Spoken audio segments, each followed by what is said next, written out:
The spring market that many of us wait for all year is upon us, where we are seeing some of that new inventory that we've all been waiting for hitting the market.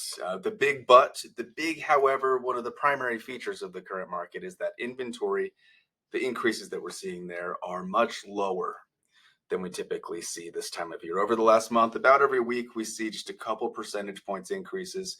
We are still seeing a pretty limited inventory out there. One of the features of the current market that we're seeing. The other feature is that demand is actually quite high. This comes as quite a surprise to a lot of people, but demand indicators, specifically how many homes are in escrow under contract, which, by the way, across most of the counties along the Wasatch Front is about a 1-to-1 ratio, about as many homes under contract in escrow as are currently available for sale against that pretty low inventory.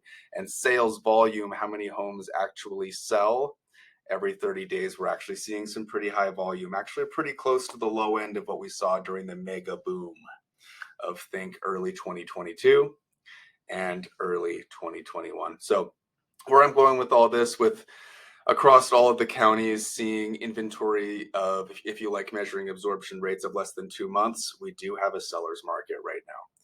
One of the unique things is that the current market is maybe has a little bit more nuance than we typically see. And I know I say that sort of thing all the time, but this varies greatly city by city, neighborhood by neighborhood, street by street, property by property. Just a very, very unique market out there.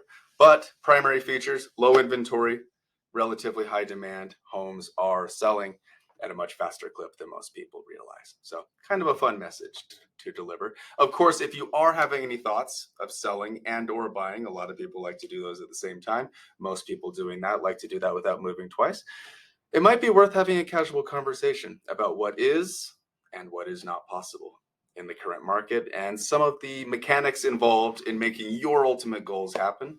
Would love to have that conversation with you. As always, anything at all that I can do to help you, you feel free to reach out.